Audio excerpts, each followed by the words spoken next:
Hello दोस्तों, मेरा नाम रोहित और स्वागत है आपके अपने यूट्यूब चैनल बेसिस सेंटर में। तो आज हम बता रहे हैं सेमेस्टर 6 डीएससी 4 ये पॉलिटिकल साइंस। हम दोनों का बताएंगे, ठीक है। एक डीएससी ए का, एक डीएससी बी का। और हमारा प्रयास रहेगा कि आज ही तक, मतलब अभी से मैं बैठ गया हूँ आप ही लोग के लिए, ठीक है। उस दिन मेरे को टाइम नहीं था, तबीयत खराब था, आज भी तबीयत खराब है, फिर भी कुछ अच्छा है। तो अभी से मैं बैठ गया हूँ, शाम तक जितना हो पा रहा है मैं वीडियो देते जाऊँगा, ठीक है। शाम तक ये मैं प्रयास करूँगा कि ख़त्म कर दें, ताकि आपके पास रात को भी और सुबह भी, कल भी पढ़ने का टाइम बच जाए, ठीक है ना। तो ये है forget policy of major power, जो सेमेस्टर 6 डीएससी 4 ये अपना एडमिट कार्ड से भी मिला सकते हो कि अगर 4 ये डीएससी 4 में आपका अगर forget policy of major power है तो आपके लिए है, ठीक है। विदेश नीति से आप क्या समझते हैं? विदेश नीति के महत्वपूर्ण निर्धारक तत्वों का वर्णन करें। इसके पहले भी डीएससी 3 में भी ऐसा ही क्वेश्चन था, सारे लोग सोच रहा था कि एक ही जैसा है, बल्कि ऐसा नहीं था। वहाँ भारत से रिलेटेड बताना था, जबकि यहाँ विश्व से रिलेटेड बताना है चीज़ों को, ठीक है ना। तो कहीं ना कहीं फर्क जरूर है। आप लोग को ये नहीं समझना है कि ये सब एक ही चीज़ है, ठीक है ना। बहुत सारे स्टूडेंट लोग बोल रहे हैं कि वो क्वेश्चन हम कर लिए एक ही जैसा है। नहीं, एक ही जैसा नहीं है। अभी इसका आंसर जब आगे देखोगे तो आप लोग को पता चल जाएगा कि एक ही जैसा है या नहीं है, सो ठीक है। चलिए, तो यहाँ से आप लोग अब देखते हैं कि विदेश नीति क्या है। तो विदेश नीति की परिभाषा जो उसमें दिए थे वो सेम है इसमें भी, ठीक है। ये तो यहाँ तक सेम है, ठीक है। विदेश नीति, एक राष्ट्र दूसरे राष्ट्र से बेहतर संबंध बनाने के लिए जो नीति अपनाता है उसी को हम विदेश नीति कहते हैं। मतलब देखिए, जब एक राष्ट्र यानी एक देश जब दूसरे देश के साथ क्या करता है, एक अच्छा संबंध के लिए, बेहतर संबंध बनाने के लिए जो भी नीति अपनाता है उसी को विदेश नीति कहते हैं। जैसे भारत हो गया, अमेरिका से एक अच्छा संबंध के लिए जो भी नीति आपस में अपनाएगा उसी को हम विदेश नीति कहेंगे, भारत और अमेरिका का, ठीक है। तो उसी को विदेश नीति कहते हैं। अब जैसा कि परिभाषा पूछा है तो अलग अलग विद्वानों ने इसका अलग अलग परिभाषाएं दिया है, जो कि देखते हैं कि कौन कौन सा इसका विद्वान है। पहला देखिए, अलग अलग विचारकों द्वारा दी गई परिभाषा इस प्रकार से, ठीक है। विदेश नीति किसी भी राष्ट्र की वह नीति होती है जो राष्ट्रीय हितों की पूर्ति, देखिए सबसे पहले इसने कहा कि विदेश नीति वह नीति होती है जो राष्ट्रों के हित करता है। राष्ट्र का हित का मतलब क्या होता है?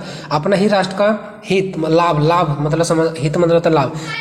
जो राष्ट्रीय हित मतलब अपना राष्ट्र का हित हो का पूर्ति करे, और अंतर्राष्ट्रीय संबंधों का दिशा निर्धारित करे। मतलब अपना, देखो इसने कहा विदेश नीति वो चीज़ होता है जो अपना ही देश का लाभ हो, लाभ की पूर्ति करे। और जो अंतर्राष्ट्रीय संबंध होता है, अंतर्राष्ट्रीय देश मतलब क्या, हमारे देश से बाहर का जो देश होता है उसके बीच का संबंध को निर्धारित करता है, उसके दिशा को निर्धारित करता है कि किस दिशा में उसका संबंध बढ़ाया जाना चाहिए।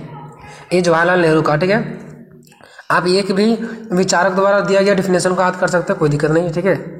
जॉर्ज मेडलस्की द्वारा, हाँ तो डायरेक्ट आप लोग जॉर्ज याद रख सकते हो, ठीक है। जॉर्ज ने क्या कहा? विदेश नीति वह नीति है जिसके द्वारा एक राज्य अन्य राज्यों को व्यवहार को अपने अनुकूल बनाने, अथवा यदि ऐसा ना हो पाए तो अंतर्राष्ट्रीय वातावरण के अनुसार बदलने का प्रयास करता है। देखिए, इसने ये कहा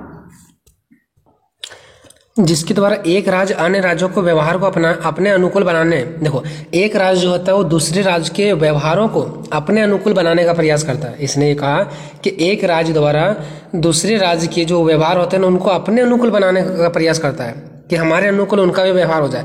और अगर ऐसा ना हो पाए तो जैसा अंतर्राष्ट्रीय में वातावरण में व्यवहार चल रहा है वैसा बदलने का प्रयास किया जाना चाहिए। जैसे अगर हमारे व्यवहार के जैसा आप नहीं बदलोगे तो जैसा अंतर्राष्ट्रीय यानी कि विश्व में जैसा वातावरण चल रहा है, जैसे दूसरे देश अपना रहा है, वैसा हम लोग भी अपनाना पड़ेगा। इनका ये कहना था, ठीक है, कि या तो मेरे व्यवहार की जैसा अपना लो, या तो जैसा वातावरण चल रहा है पूरा विश्व में अंतर्राष्ट्रीय स्तर पर वैसा अपना लो, ठीक है। तो ये था जॉर्ज के कहना। अब देखते हैं विदेश नीति के निर्धारक तत्व। यहाँ से आप लोग को डिफरेंट पता चल जाएगा कि क्या यहाँ पे डिफरेंट था, ठीक है ना। चलिए,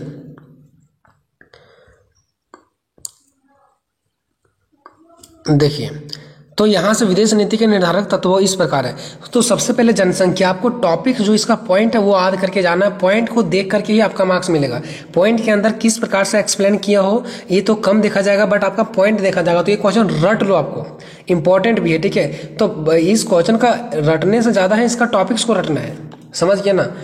क्योंकि इसका टॉपिक्स को नहीं रटोगे तो बिल्कुल आपको मार्क्स नहीं मिलेंगे। तो टॉपिक्स इसका रट लो, टॉपिक्स को मैं एक्सप्लेन कर दूंगा, ठीक है। पहला है जनसंख्या, तो लिखना है विदेश नीति का निर्धारक तत्व और जनसंख्या। देखो, अब जिस देश का जिस प्रकार से देखो सबसे पहले मैं क्या बता रहा हूँ, विदेश नीति का निर्धारक तत्व। इसका मतलब क्या पता है कि मतलब ऐसा हमें तत्व बताना जो विदेश नीति को बारे में बताता हो। विदेश नीति क्या होता है? जब हम एक देश दूसरे देश को अच्छा व्यवहार करने का प्रयास करता है। तो अच्छा व्यवहार के लिए कौन कौन सा विदेश नीति अपनाया जाना चाहिए? तो पहला जनसंख्या। देखो कैसे तो जनसंख्या, जिस देश का जनसंख्या ज्यादा रहता है उसका माना जाता है कि वो महाशक्ति देश होता है, बड़ा देश होता है, उसके पास शक्ति ज़्यादा होता है। और जिस देश के पास जनसंख्या कम होता है वो माना जाता है, ऐसा ही आपको एक्सप्लेन करना है कि जिस देश की जनसंख्या ज़्यादा होती है उस देश को महाशक्ति माना जाता है, और जिस देश की जनसंख्या कम होती है उसको महाशक्ति नहीं माना जाता है।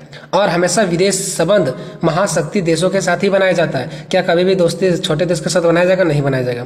तो हमेशा जो विदेशी संबंध बनाया जाता है वह ये कौन सा देश के साथ बनाया जाता है? तो हमेशा जिसके पास ज़्यादा जनसंख्या है उसके पास बनाया जाता है, उसी के साथ बनाया जाता है। लेकिन ये भी गलत है कि जिसके पास ज़्यादा जनसंख्या है वही महाशक्ति देश है। बिल्कुल ये भी कहना गलत है, क्योंकि भारत और चीन विश्व का दो ऐसे बड़े देश हैं जिसके पास जनसंख्या बहुत ज़्यादा है। पहला चीन, दूसरा भारत के पास। फिर भी अगर भारत और चीन का बात करें ना तो दूसरे देशों से ये ज़्यादा ताकतवर नहीं है। जैसे मैं ले लूँ किसका, अमेरिका का, तो अमेरिका के पास जनसंख्या कम है फिर भी भारत और चीन से ज़्यादा ताकतवर है। ऐसा क्यों? तो हम जनसंख्या को देख करके ही ये नहीं कह सकते हैं कि इसके पास ज़्यादा शक्ति है इसके पास कम शक्ति है, बल्कि जनसंख्या से तो होता ही होता है। अगर जिसके पास ज़्यादा जनसंख्या है वो भी ताकतवर देश होते हैं, ऐसा नहीं कि नहीं होते हैं, वो भी ताकतवर देश होते हैं। बट हम गुणवत्ता पर भी जा सकते हैं कि लोगों का गुणवत्ता क्या है। जैसे अमेरिका के लोगों का गुणवत्ता ज़्यादा है, भले वहाँ पर जनसंख्या कम है लेकिन उन लोगों के अंदर का जो गुण है ना वो बहुत ही ज़्यादा है, गुणवत्ता उनके ज़्यादा है, उसका माइंड ज़्यादा डेवलप करता है, जिसकी वजह से वो देश ताकतवर है।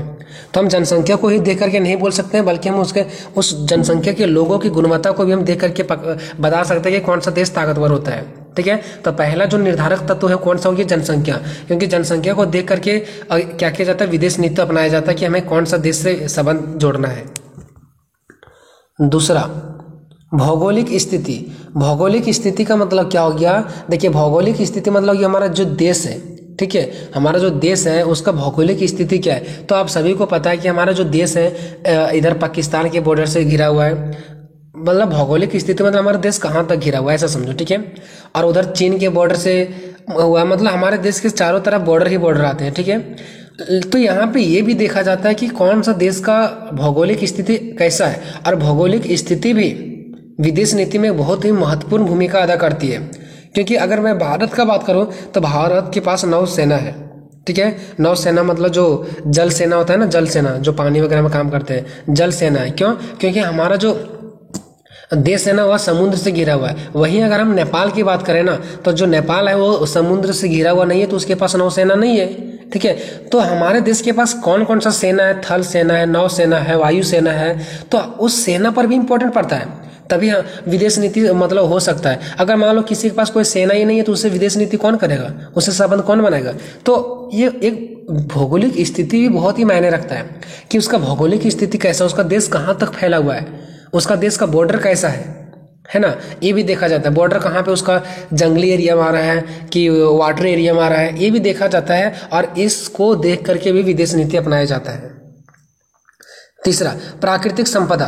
देखिए, अगर कोई देश दूसरे देश के साथ संबंध जोड़ना चाहेगा ना, नहीं विदेश नीति अपनाना चाहेगा ना, तो देखेगा कि इसके पास प्राकृतिक संपदा क्या है। मतलब प्राकृतिक संपदा मतलब क्या होता है कि प्राकृतिक ने इसको कितना चीजें दी है। जैसे हमारे मान लो कि बहुत सारे जंगल वगैरह हैं तो हमें प्राकृतिक से चीजें बहुत ज्यादा मिलेगा।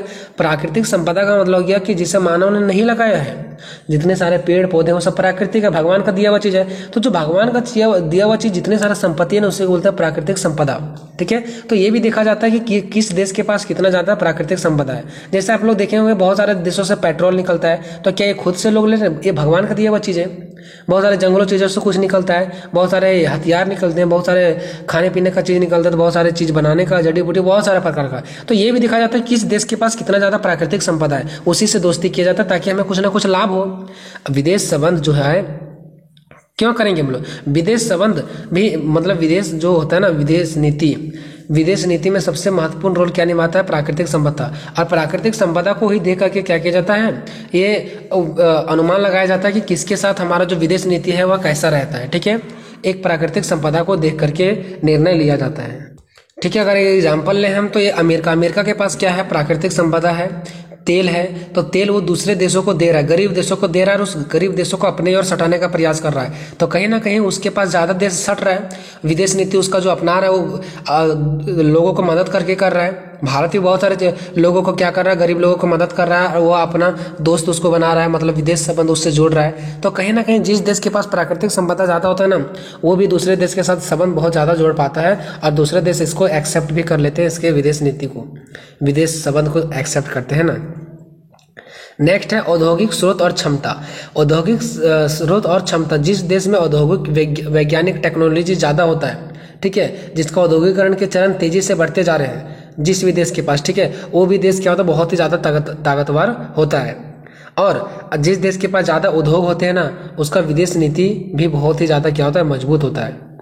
और क्या करते हैं, वो अपना दूसरे देशों को मदद करके भी वह क्या करता है, उसको अपने और फंसाने का प्रयास करते हैं, ठीक है। और बहुत सारे देश क्या कर रहा है, उद्योग मतलब क्या, उद्योग मतलब जहाँ जैसे कपड़ा बनता है, ये खाने पीने का बनता है, लोहा बनता है, ये सब चीज़ें जो बनता है ना, तो हर देश के पास पॉसिबल तो है नहीं कि हर देश के पास लोहा हो, हर देश के पास कपड़ा बनता हो। तो इस टाइप से जितने भी सारे जिसके पास औद्योगिक क्षेत्र ज़्यादा होते हैं, जिसके पास ज़्यादा उद्योग होते हैं, वो दूसरे छोटे छोटे देशों को मदद करके क्या करते हैं, उसको अपने जो विदेश नीति होता है उसमें फंसाने का प्रयास करते हैं। चलते हैं पांचवा, सैनिक शक्ति। जिस देश के पास ज़्यादा सैनिक शक्ति होता है वह देश ताकतवर भी होता है, ठीक है। और जो वो देश ताकतवर होने की वजह से जो वो होता है ना, विदेश नीति में क्या करते हैं, सैनिक शक्ति का अत्यधिक महत्व रखते हैं। यानी कि जिस देश के पास ज़्यादा सैनिक शक्ति होता है उसके और सारे देश भी क्या होते हैं, अट्रैक्ट होते हैं, और वह विदेश नीतियों को एक्सेप्ट किया जाता है, ठीक है। जिस देश के पास ज़्यादा सैनिक शक्ति रहेगा उसका विदेश नीति भी क्या रहेगा, वो बहुत ही दूर तक फैला रहेगा, बहुत देशों तक फैला रहेगा, सारे देश इससे डरेंगे तो विदेश नीति को एक्सेप्ट करेंगे इसका, ठीक है। चलो ठीक है, तो सैनिक शक्ति यहाँ पे कंप्लीट हो गई कि जिसके पास ज़्यादा सैनिक शक्ति रहता है ना, उसका विदेश नीति भी बहुत ही आगे तक रहता है, ठीक है। और सारे देश इससे मदद लेते हैं सैनिक शक्ति से, ठीक है ना। और दूसरा देश जो हमसे दोस्ती नहीं करना चाहता वो भी करने के लिए तैयार होते हैं। उसके बाद है विश्व का जनमत। अब देखिए यहाँ पे सबसे बड़ी बात है विश्व का जनमत। देखो विदेश नीति अगर आपको अपनाना है ना तो विश्व का जनमत लेना पड़ेगा। विश्व जनमत का मतलब ये विश्व में जन का मत यानी लोगों का मत लेना जरूरी है। अब क्या सभी घर घर जाएंगे सभी लोग? विश्व का जनमत का मतलब ये सभी देशों से जनमत सहमति लेना, ठीक है। तो हम कह सकते हैं कि विदेश नीति में जो विश्व जनमत होता है ना वो भी एक बहुत ही बड़ा भूमिका अदा करता है। विश्व जनमत से हमारा विदेश नीति का जो संबंध होता है ना वह बन जाता है, विदेश नीति के संबंध बनने का चांसेस भी क्या हो जाती है, बढ़ जाती है। चलता है सातवां, भाषा धर्म संस्कृति। तो हम कह सकते हैं कि जो विदेश नीति होता है उसमें भाषा धर्म संस्कृति भी बहुत बड़ा रोल निभाता है। जैसे हम अगर पाकिस्तान की बात करें तो उनका भाषा हमारा भाषा एक ही जैसा है, ठीक है। और भी जहाँ पे भाषा धर्म संस्कृति के अकॉर्डिंग हम लोग देखते हैं कि जाति धर्म में भेदभाव होते रहता है, ठीक है। लेकिन वहीं अगर मैं बात करूँ अंग्रेजी का, तो जहाँ पे भाषा अंग्रेजी है उनको हम लोग भी एक्सेप्ट करते हैं अंग्रेजी भाषा, ठीक है। और हम लोग एक्सेप्ट करते हैं तो जहाँ का अंग्रेजी भाषा वहाँ के लोगों को भी हम लोग रिस्पेक्ट करते हैं ना, ठीक है। तो कहीं ना कहीं भाषा धर्म संस्कृति के आधार पर भी देखा जाता है कि कहाँ का भाषा कैसा है, हमारा भाषा किससे मैच करता है, ठीक है। तो वहाँ से विदेश नीति भी उसी टाइप से प्रभावित होता है, ठीक है। आठवां चलते हैं नीति निर्माता। नीति निर्माता का मतलब क्या हो गया, जो नीति जो कानून नियम कानून को बनाते हैं, ठीक है। जैसे हमारा देश का विदेश मंत्री, ठीक है। अगर हमारा मान लो कि बाहर का लड़ाई झगड़े हो रहे हैं और हमारा देश का जो विदेश मंत्री है वही कोई चीज़ कोई एक्शन नहीं लेगा तो फिर हमारा देश चौपट हो जाएगा। मान लो अगर कहाँ क्या हो रहा है लड़ाई झगड़ा, अब देखो सबसे बड़ा बात है कि अगर विदेश नीति बनाना है, दूसरे देश से विदेश नीति बनाना है तो वहाँ पे सबसे ज़्यादा मजबूत किसे रहना चाहिए, जो हमारा विदेश मंत्री है। तो वही बोल रहा है नीति निर्माता। नीति निर्माता मतलब क्या, जो नीति बनाता है विदेश का, हर एक देश में विदेश मंत्री रहता है तो उसका सबसे बड़ा दायित्व तो होता है विदेश नीति को संभालने का, ठीक है, कि वह किस दूसरे देश से किस प्रकार का संबंध बना रहा है, ठीक है। 9 नंबर है संबंध देशों की प्रतिक्रिया। जैसे मान लो कि हम किसी देश के साथ विदेश नीति अपना रहे हैं, अमेरिका के साथ, अब फिर उस अमेरिका के साथ जो हम संबंध बना रहे हैं उसका प्रतिक्रिया भी देखना। ये नहीं कि उसको कहना है कि हम आपसे दोस्ती बना रहे हैं तो बस हो गया, नहीं, उसका भी प्रतिक्रिया देखो ना कि वो हाँ आपसे दोस्ती बनाने के लिए तैयार है या नहीं है। अगर वह सहमति नहीं है आपसे संबंध बनाने के लिए तो वह संबंध ज़्यादा देर तक नहीं टिकता है। अगर वह भी सहमति है तो ज़्यादा देर तक टिकेगा, नहीं तो ज़्यादा देर तक टिकने वाला नहीं है। तो उसका भी प्रतिक्रिया लेना बहुत जरूरी है। 10वां है विचारधारा।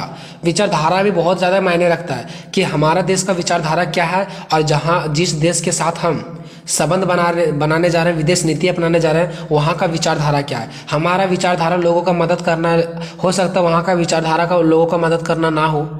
हमारा विचारधारा हो सिर्फ अपने से मतलब रखना, जबकि उसका विचारधारा हो पूरा देश को मदद करना, तो कहीं ना कहीं ये डिफिकल्ट हो जाएगा। तो विचारधारा भी इंपॉर्टेंट करता है कि कहाँ का विचारधारा कैसा है, और इसी के अकॉर्डिंग फिर विदेश नीति भी तय होता है। अगर विचारधारा अलग अलग है तो विदेश नीति वहाँ नहीं तय हो पाएगा। विदेश नीति वहाँ ही तय हो पाएगा जिसका विचारधारा एक रहेगा। ठीक है दोस्तों, तो ये वीडियो आपको कैसा लगा कमेंट बॉक्स में जरूर बताना है।